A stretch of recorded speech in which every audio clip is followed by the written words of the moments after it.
એક વર્ષ જૂના પ્રેમ સંબંધના વિવાદે અંતે ભયાનક રૂપ ધારણ કર્યું અને મન દુઃખ એટલું વકર્યું કે એક યુવકને જીવ ગુમાવવો પડ્યો.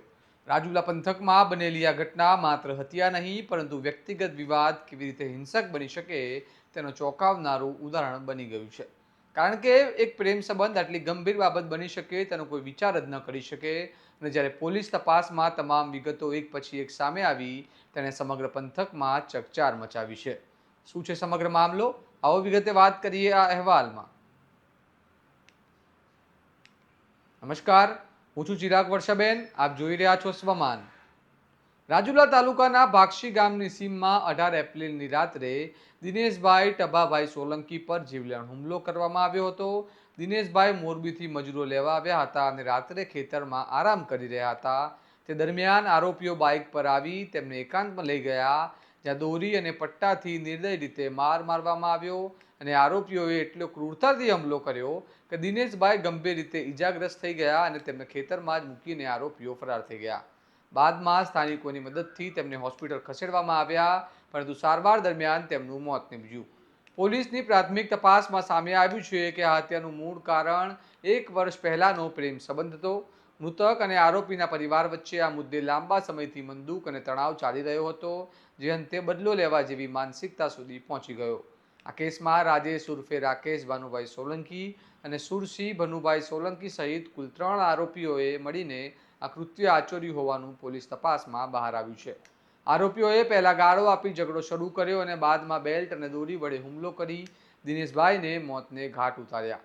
આ ઘટના બાદ રાજુલા પોલીસે તાત્કાલિક હત્યાનો ગુનો નોંધી તપાસનો દોર શરૂ કર્યો, જેમાં પીઆઈ વિજય કોલાદરાના માર્ગદર્શન હેઠળ અલગ અલગ ટીમો બનાવી ટેકનિકલ અને ગ્રાઉન્ડ લેવલની તપાસ હાથ ધરતા ત્રણેય આરોપીઓને ઝડપી પાડવામાં સફળતા મળી છે. સાંભળો આ મામલે ડીવાયએસપી શું કહી રહ્યા છે. એક ગુનો દાખલ થયો છે કે જેની અંદર ભારતીય ન્યાય સંહિતા 2023ની કલમ 103(1), 115(2), 352, 54 તથા જીપી એક્ટની 135 મુજબનો એક ગુનો દાખલ થયો છે કે જેની અંદર આ ગુનાની હકીકત એવી છે કે આ ગુનાના કામના જે મરણ જનાર છે, જેનું નામ છે દિનેશભાઈ ટભાભાઈ સોલંકી, જેમણે આ ગુનાના કામના જે આરોપીઓ છે તેમની બહેનને આજથી અગાઉ 1 વર્ષ પહેલા ભગાડી ગયેલ અને એ બાબતનું જે મરણ જનાર છે તેમજ આ કામના જે આરોપીઓ છે એમના વચ્ચે લાંબા સમયથી એક મનદુખ ચાલતું હતું.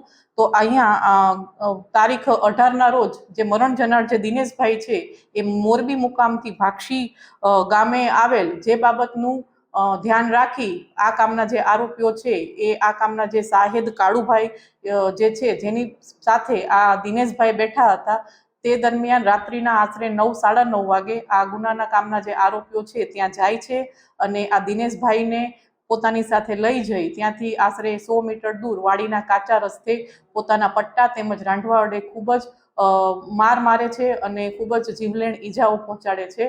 ત્યારબાદ આજે દિનેશભાઈ જે મરણ જનાર છે તે રાજુલાની સરકારી હોસ્પિટલમાં 108ને બોલાવીને દાખલ થાય છે અને સારવાર દરમિયાન તેમનું 2 દિવસમાં મૃત્યુ પામેલ છે. તો એ જે ગુનો દાખલ થયો છે અને હાલ એની તપાસ અહીંયાના એસએચઓ કરી રહ્યા છે અને આ ગુનાના કામના તમામ ત્રણેય આરોપીઓને પોલીસ દ્વારા અટક કરવામાં આવેલ છે. આ ઘટનાએ સમગ્ર રાજુલા પંથકમાં ભય અને આક્રોશનું વાતાવરણ ઊભું કર્યું છે. લોકોમાં ચર્ચા છે કે વ્યક્તિગત વિવાદો હવે જીવલેણ બનતા જઈ રહ્યા છે. એક તરફ પ્રેમ સંબંધ જેવી બાબત, બીજી તરફ માનસિક અણબનાવ અને અંતે હત્યા. આ સમગ્ર ઘટના અનેક સવાલો ઊભા કરે છે. હવે પોલીસ આરોપીઓ સામે કાયદેસરની કાર્યવાહી આગળ ધપાવી રહી છે, પરંતુ આ ઘટના એ ચેતવણી છે કે જૂના વિવાદો જો સમયસર ઉકેલવામાં ન આવે તો તેનું પરિણામ અત્યંત કરુણ બની શકે છે. આ મામલે તમારું શું માનવું છે? અમને કમેન્ટ કરીને જણાવો અને આ પ્રકારના વિશ્લેષણાત્મક અહેવાલ માટે તમારા સ્વમાનને લાઇક, શેર અને સબસ્ક્રાઇબ કરવાનું ભૂલતા નહીં. નમસ્કાર.